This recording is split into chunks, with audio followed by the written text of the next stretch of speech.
Tonight on News 22. Beto O'Rourke announces his presidency campaign for 2020. The New Mexico legislature is setting the agenda for the future of the state. And find out what is a big part of Americans' diet. All that and more on News 22 Thursday. Serving southern New Mexico, this is the award-winning KRWG-TV News 22, where news matters.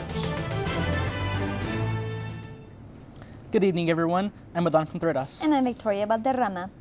The Union Pacific Railroad has a big cleanup job, thanks to the high winds. The wind caused a train derailment around 40 miles north of I-40 and Tucumcari. The winds blew the train off its tracks, off a train trestle, and down into a deep ravine. The trestle where the cars were blown from spans the Canadian River around 40 miles north of I-40 and Tucumcari. No one was injured, and the cars were empty of cargo and did not carry any hazardous material. While the Union Pacific has a big job to do, so do the people in the town of Dexter, New Mexico.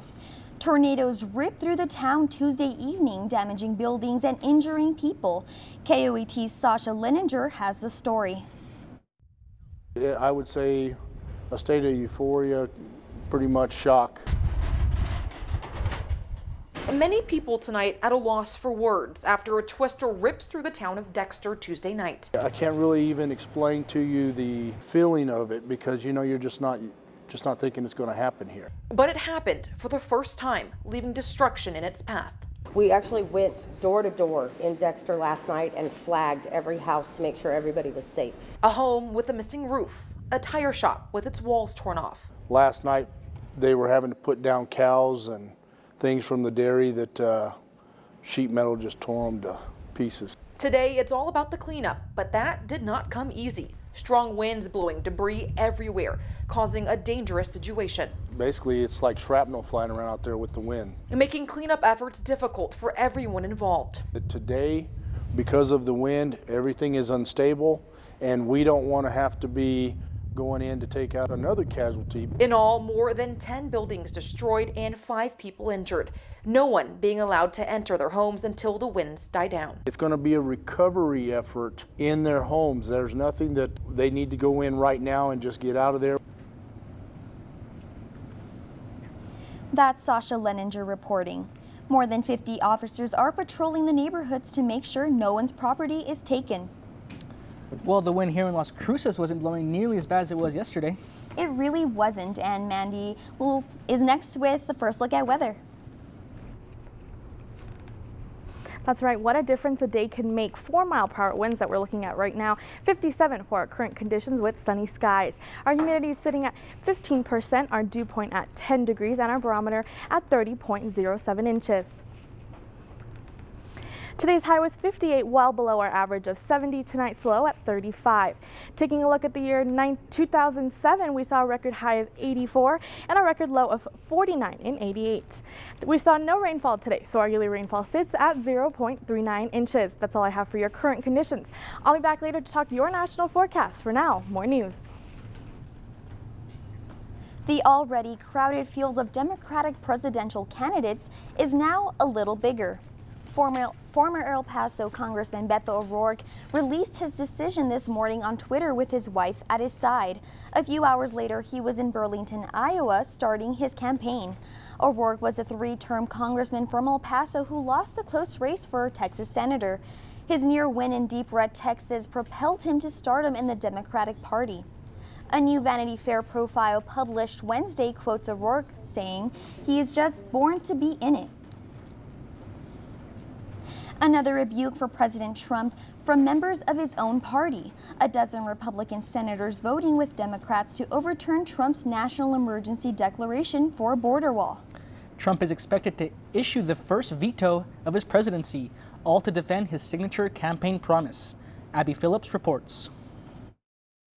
Clerk will call the roll. A stinging defeat for President Trump today on his signature issue, building the wall, as 12 Republican senators joined Democrats in repudiating his national emergency declaration to build the border wall without going through Congress for the funding. The yeas are 59, the nays are 41. The joint resolution is passed. Despite last-ditch drama and attempts to twist arms on Capitol Hill, Trump will now be forced to use the first veto of his presidency to defend his border wall. I'll probably have to veto, and it's not going to be overturned, and we're going to have our whole thing. It's been, the legal scholars all say it's totally constitutional. It's very important. It's really a border security vote. It's pure and simple. It's a vote for border security. But Republicans on Capitol Hill didn't see it that way. Several senators saying their vote is about the Constitution and separation of powers, not the president. Well, he'd rather have me vote in a different direction, but I let him know that this for me is a matter of defending the Constitution and the balance of powers that is core to our Constitution. In the hours before the vote, Trump and his allies scrambling to minimize Republican defections. The president sending a barrage of tweets urging his party to stick with him, tying the vote to House Speaker Nancy Pelosi and crime, and even reversing himself by saying that he will support a bill to curtail future national emergencies in an effort to sway lawmakers on the fence. At the fence is exactly where Senators Lindsey Graham, Ted Cruz, and Ben Sasse found themselves last night, after rushing over to meet with the president, waiting at the White House gate and refusing to leave until they were let in, hoping to strike a last-minute deal. Kind of barged in on his supper. Only in the Trump presidency could you do that. If it had been me, I'd have told us all to go to hell and get out of here. I'm having dinner with my wife. But the point is that we had a very good discussion. Whether or not we can bridge the differences, I don't know. But according to sources, the president was irritated the senators had interrupted his family meal to present different proposals for resolving the impasse. Graham pushing Trump to support a bill that would diminish future emergency declarations, and Cruz pushing a new proposal that would not use military construction money to build the wall. A White House lawyer present for the meeting rejected that on the spot. The last-minute lobbying didn't work, but Trump is already passing the blame.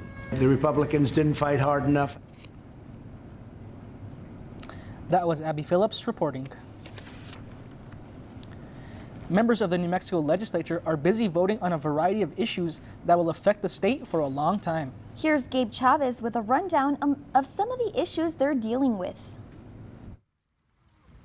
The biggest issue, as always, is the budget. The state Senate approved an overall spending increase of just over $700 million. The bill returns to the House now to consider scores of amendments. A separate bill in the Senate would spend an additional $933 million on state and local infrastructure projects, from roads to rooftop solar and high-speed internet. The biggest increases are in public education. Spending would increase by $448 million to $3.2 billion. The state is under a court order to increase spending for low-income and minority students. The governor also wants to raise teacher salaries up to 12% and increase resources for at-risk students. The House and Senate are haggling over a minimum wage increase. The House wants $12 an hour by 2022. The Senate has passed 11. And the House has passed the dental therapist bill to expand dental care for New Mexicans. It establishes dental therapists as a new type of dental practitioner. House Majority Whip Doreen Gallegos of Las Cruces says it'll help provide dental care for Native Americans and other poor communities. The bill heads to the governor. The legislature session ends at noon on Saturday. Gabe Chavez, News 22. While the governor is preparing to sign bills into law, New Mexico Republicans say she's wrong about the border. The Las Cruces Sun News reports Republicans met in Deming on Saturday. Hundreds packed into the First United Methodist Church. A major complaint was the governor's statement that she saw no overwhelming national security crisis at the border. The hundreds there said border security and immigration are out of control and chanted, "Build the wall." The group New Mexico Voices for Children says President Trump's budget shortchanges the Census Bureau, and that will hurt New Mexico. The census is done every 10 years and population numbers dictate federal funding for scores of programs. If there's an undercount, the state won't get its share of funding. The Census Project estimates that the Bureau needs $8 billion, and Trump's budget is $1 billion short. And stay tuned, Mandy. We'll be back with your national forecast. But first, NMSU hosts an event with the help of some furry friends. More on that when News 22 continues.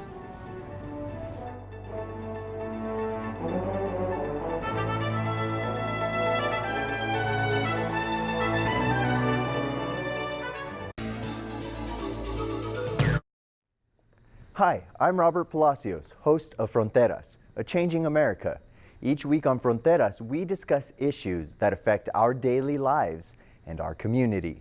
Supporting KRWG Public Media only takes a couple of minutes and goes a long way in ensuring that we will be here for you when you need us most. Pledge today by calling 1-888-922-5794 or go online to krwg.org. Thank you for your continued support. Join KRWG Public Media for a coffee, talk, and visit in Truth or Consequences on Thursday, March 21st from 9 to 11 in the morning. We'll be at Passion Pie Cafe, located at 406 Main Avenue. Meet with KRWG staff to discuss public media in Truth or Consequences at Passion Pie Cafe. That's Thursday morning, March 21st from 9 to 11. Welcome back. You're watching News 22 Thursday, where news matters. If you're not a math or engineering geek, you may not know today is Pi Day. It's not really about the pie we eat, but about the pi, the Greek letter that represents the mathematical constant of 3.14. It's a way to encourage the study of math and engineering. Students and professors here on campus celebrated Pi Day by eating real pies, and students threw whipped cream pies at their professors. I think it's awesome because it generates funds for student clubs. You also get to talk to other students and your professors outside of the classroom. I think somebody noticed 314 is pi, and it was also Einstein's birthday. And that's how it got started. As said, Pi Day gets double duty because it's also Einstein's birthday. Fast food has become a major part of what Americans eat on a regular basis. And a report from the CDC reveals just how much. Jim Rowbottom has more in today's Health Minute. Ordering a burger or a bucket of chicken from a fast food restaurant is something we all love to do. Some of us maybe a little too much. According to a new study conducted by the Centers for Disease Control, nearly 85 million U.S. adults consume fast food on a regular basis. One of the authors, Cheryl Fryer, says the role fast food plays in the American diet has not only grown over the years, but has also contributed to health risks like obesity, high blood pressure, type 2 diabetes, and heart disease. The data also showed that people who ate a lot of junk food vary by age, income level, and sex. Of the adults in the study who consumed fast food on any given day, about 45% were between 20 and 39, nearly 38% were 40 to 59, and more than 24% were 60 and older. According to the report, higher income families ate more fast food than middle or lower income families. And a slightly higher percentage of men said they regularly ate more fast food than women. For today's Health Minute, I'm Jim Rowbottom. A new study indicates minorities in the United States create less air pollution, but have to breathe more of it. Researchers pinpointed the areas with the most air pollution. The results showed white populations contribute more to air pollution than Hispanic and African American populations. But the minorities live in more populated areas. The study did say, however, pollution harmful to humans fell across the country between 2003 and 2015. NMSU's Raising Canines had their first time event, Hot Dogs for Guide Dogs, outside of the Corbett Center. If you bought a hot dog, you could pet one of the dogs. If you didn't buy a hot dog, they still let you pet one of the dogs. One of the reasons for having the event today is the students are going down to San Antonio during spring break for a training session with Guide Dogs for the Blind. And then we also raise money for things like toys and food and kennels that we have to supply. We accept Cash App, Venmo, and credit card.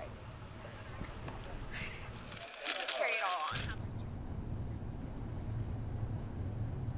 Raising Canines is a nonprofit organization where students can raise guide dogs for the blind. You can follow the organization on Facebook and Instagram for more events and trainings. Well, the wind may not be here in Las Cruces, but I hear it is moving towards the east. And Mandy can tell us more on that next with the weather.gov national forecast. That's right, Adon. It is making its way east, as you'll see here in my first map. Jacksonville all the way up to Huntsville and Detroit, Michigan, you're going to be seeing those strong winds.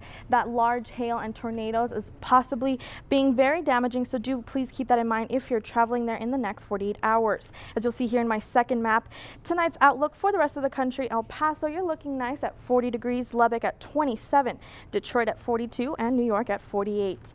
And in my final map, taking a look at the weekend outlook, we may be seeing some rain in our area at 54 in El Paso, but aside, the rest of the country is looking pretty much perfect. So if you're starting your spring break early and you're traveling, weather should not be a problem. That's all I have for your national forecast. I'll be back after this with your local conditions.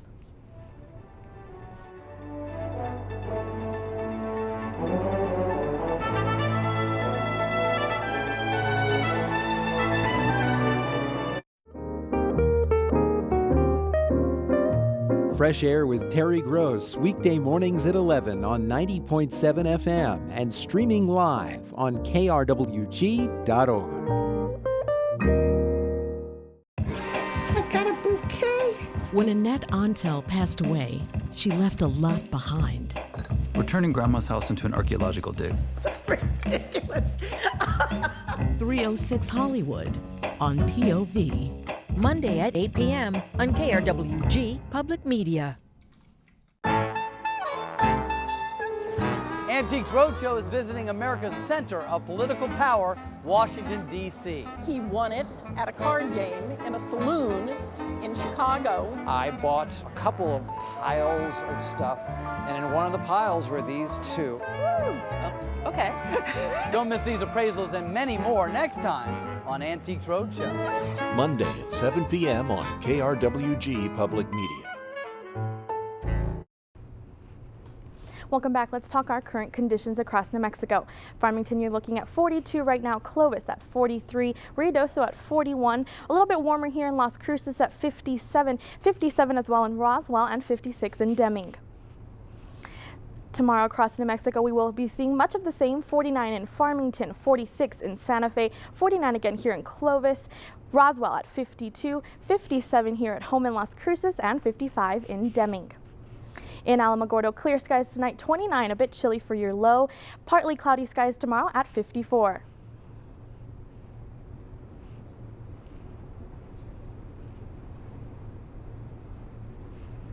And taking a look at TRC, we can't see the graphics, but I will tell you anyway. We're looking at clear skies tonight, 33, mostly sunny skies tomorrow at 55. In Silver City, clear skies tonight at 26, also chilly, 48, a very chilly high tomorrow. And here in Las Cruces, 35, clear skies, mostly sunny skies tomorrow at 57. I'll be back later to talk your 5-day. For now, more news. Yesterday, we told you about the struggles on the court for Sean Harrington. Now, I'm going to tell you of the devastating events he faced off the court.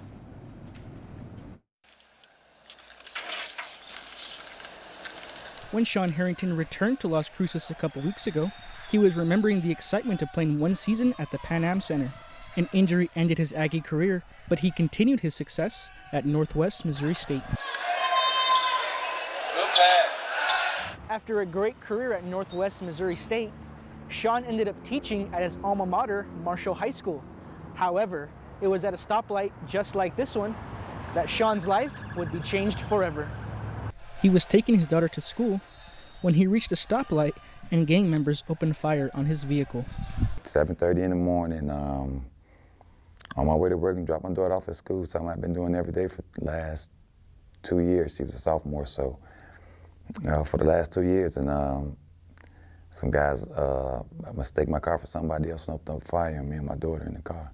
When the bullet stopped, Sean knew something was seriously wrong. Sean had been paralyzed.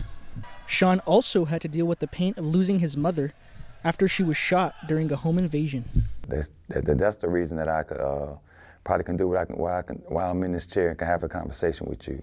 Because the pain in this chair doesn't equate to pain of me losing my mom, so I felt the deeper pains.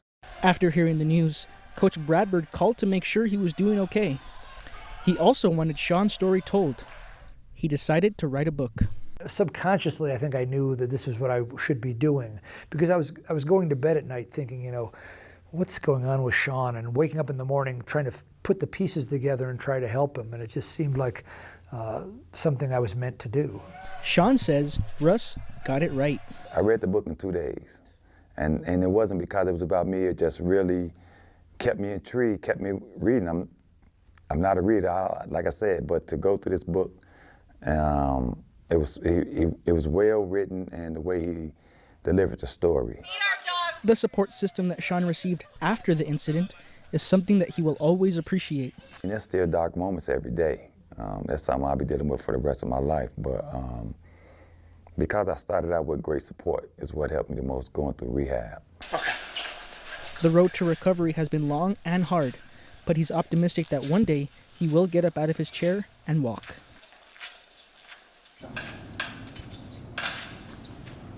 During his trip to Las Cruces, Sean also received the key to the city from Mayor Ken Miyagishima.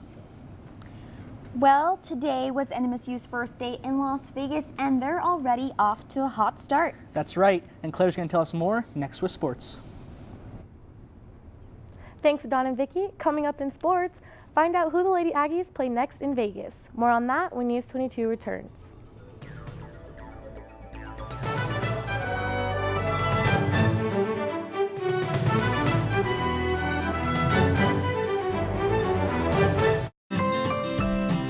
In this episode of Tastemakers, we are going to Houston to meet Kathleen Morgan, who is changing the food system one sweet bite at a time.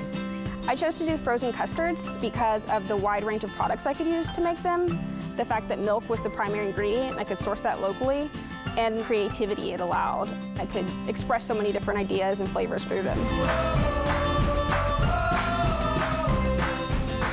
Monday at 2 p.m. on KRWG-Public Media. He was on the run for 16 years. The man accused of being the butcher of Bosnia.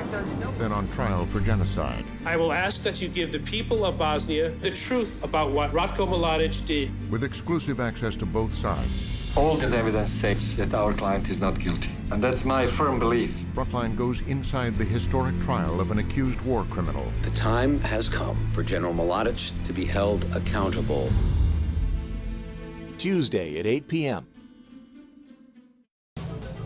This is KRWG-TV News 22 Sports. Welcome back. I'm Claire Cabello, and let's talk sports. The Lady Aggies are on to the next round. The Aggies defeated Chicago State in the quarterfinals on Wednesday. Brooke Salas had 11 points, while Gia Pack finished the game with 28. They will now head into the semifinals against Kansas City Friday at 1 p.m. If the women win, they will take on either UT Rio Grande Valley or CSU Bakersfield in the finals. The men's basketball team also claimed to win in Las Vegas. The Aggies defeated Chicago State 86-49 this afternoon in the quarterfinals. Eli Chua was the top scorer for the Aggies with 14 points, while Terrell Brown followed with 13. The Aggies will move on to the semifinals to play the University of Texas Rio Grande Valley. The high school state basketball tournament still continues in Albuquerque. Number 3 seed Oñate High fell short on Wednesday against Cleveland 84-52. The 5A championships will begin Friday at 8 p.m. and the teams are still to be announced. The New Mexico State baseball team lost on the road this week. The Aggies played nationally ranked Arizona State in Tempe, Arizona on Wednesday, where they lost 3-7. The men were trailing ASU only 2-1 in the second inning, but slowly fell behind. The Aggies were behind by 4 in the fourth inning, which continued throughout the game. The New Mexico State track team starts their outdoor season this Friday. The Aggies are coming into the season after finishing second at the Western Athletic Conference Indoor Championships. The team will participate in the UTEP Springtime for a 2-day meet at Kidd Field. The field events will start with the hammer throw at 11 a.m. And that's all for sports tonight. Join us for more sports action next week. Still ahead on News 22, Mandy will be back to take a look at your 5-day forecast. But first, it's a magical time of the year for California and its migration. More on that when News 22 returns.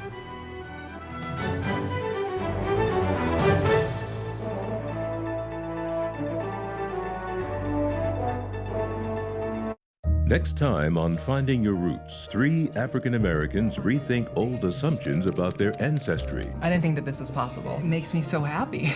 When I think about Black folks, I think about struggle. Incredible experience. Finding Your Roots. Tuesday at 7 p.m. I'm Justine Nagan, one of the executive producers of POV. In this crowded media landscape, independent voices have never been more important. Please support authentic, creative documentary by giving a gift to your local public television station now. Please call or go online. And thank you for your support.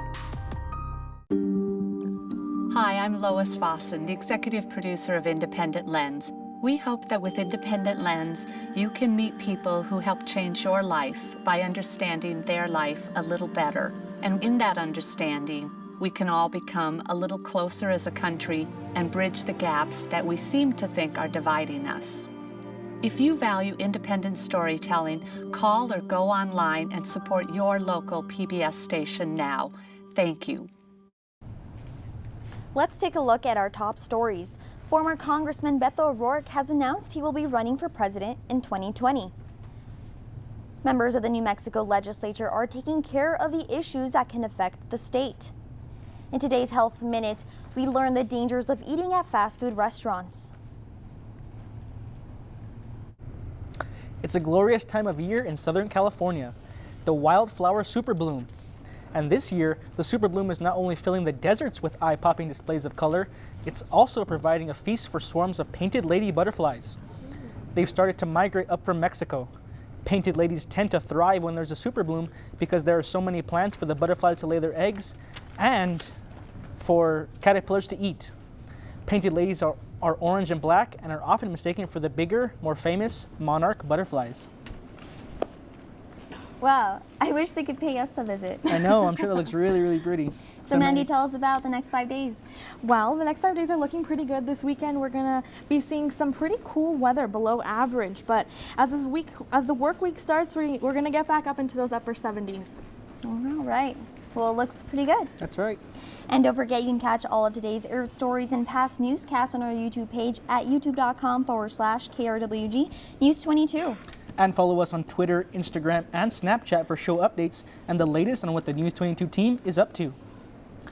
And that's all for News 22 Thursday. Thank you everyone for joining us tonight. Tune in next week for the latest news across the Southwest. I'm Victoria Valderrama. I'm Adan Contreras. And I'm Amanda Adame. Good night. Good night.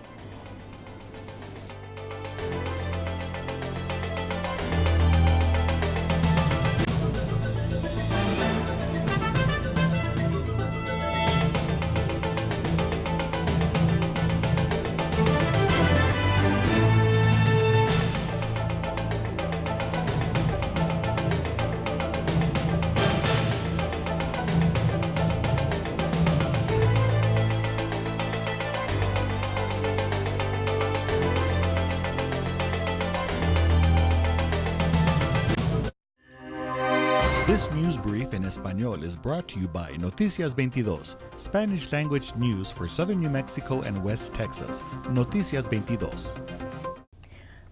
Hola, bienvenidos a este breve informativo de Noticias 22. Con ustedes, Coral Godoy. Ya es oficial. Beto O'Rourke ha decidido postularse como candidato para la presidencia de los Estados Unidos de Norteamérica. O'Rourke hizo el anuncio a través de un mensaje de texto el miércoles y confirmó su lanzamiento el día de ayer. El excongresista demócrata de Texas perdió contra el republicano Ted Cruz el año pasado en la carrera por el Senado. O'Rourke está visitando el estado de Iowa como parte de su campaña para el 2020.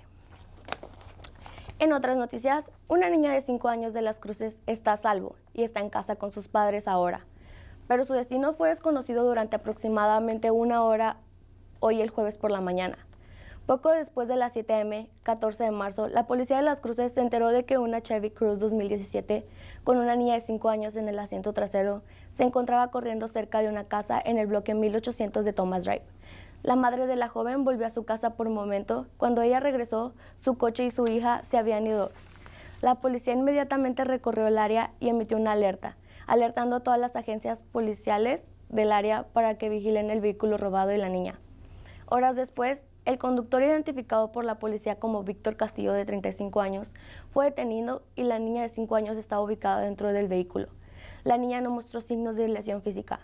Múltiples cargos criminales contra Castillo están pendientes de completar la investigación. Para Noticias 22, Coral Godoy.